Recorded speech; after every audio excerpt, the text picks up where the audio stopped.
দেশের রাজনৈতিক অঙ্গনে তরুণ নেতৃত্বের হাত ধরে গড়ে ওঠা দল এনসিপির আনুষ্ঠানিক আত্মপ্রকাশের পর থেকেই দেশের রাজনৈতিক পরিমণ্ডলে কৌতূহল সৃষ্টি হয়।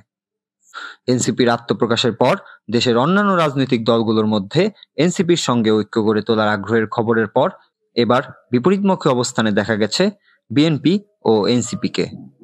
দুই দলের শীর্ষ নেতাদের বক্তব্যেও তা উঠে এসেছে। মঙ্গলবার রাজধানীর রায়েরবাজার বধ্যভূমিতে শহীদদের কবর জিয়ারতের পর এনসিপির উত্তরাঞ্চলের মুখ্য সংগঠক সার্জিস আলম বলেন, শেখ হাসিনার বিচার না হওয়া পর্যন্ত নির্বাচন নিয়ে কথা না বলতে সবার প্রতি অনুরোধ জানাচ্ছি। তিনি সরকারের প্রতি আহ্বান জানিয়ে বলেন, স্বরাষ্ট্র উপদেষ্টা এবং আইন উপদেষ্টা যদি খুনি হাসিনার দৃশ্যমান বিচার অন্তর্বর্তীকালীন সরকারের সময় করতে না পারেন, তাহলে এই সরকারের সবচেয়ে বড় দায়বদ্ধতা থাকবে এবং তারা তাদের বৈধতা হারাবে। সার্জিস আলম আরো বলেন, নির্বাচনের আগেই শেখ হাসিনাকে বাংলাদেশে ফিরিয়ে এনে বিচারের আওতায় আনতে হবে এবং তার দোসরদেরও আইনের কাঠগড়ায় দাঁড় করাতে হবে। যতদিন না আমরা এই বিচার হতে দেখছি, ততদিন এই দেশে নির্বাচন নিয়ে আলোচনা করা উচিত নয়।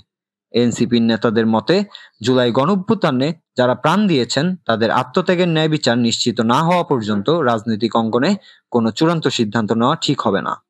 অন্যদিকে বিএনপির স্থায়ী কমিটির সদস্য আমির খসরু মাহমুদ চৌধুরী এনসিপির অবস্থানকে প্রত্যাখ্যান করে বলেন, শেখ হাসিনার বিচার প্রক্রিয়ার সঙ্গে জাতীয় নির্বাচনের কোনো সম্পর্ক নেই।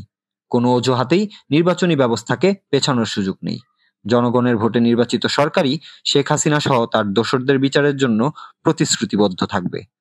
তিনি আরো বলেন, একটি পক্ষ তাদের নিজস্ব প্রস্তাব বাস্তবায়নের জন্য নির্বাচনকে আটকে রাখতে চাচ্ছে, যা পতিত স্বৈরাচার শেখ হাসিনার মনোভাবকে স্মরণ করিয়ে দেয়। বিশ্লেষকদের মতে এনসিপি ও বিএনপির এই বিপরীতমুখী অবস্থান রাজনৈতিক মেরুকরণকে আরো তীব্র করে তুলতে পারে। বিএনপি যেখানে দ্রুত একটি অবাধ, সুষ্ঠু ও নিরপেক্ষ নির্বাচনের দাবি করছে, সেখানে এনসিপি শেখ হাসিনার বিচার নিশ্চিত না হওয়া পর্যন্ত নির্বাচনের প্রসঙ্গ এড়িয়ে যাওয়ার পক্ষে।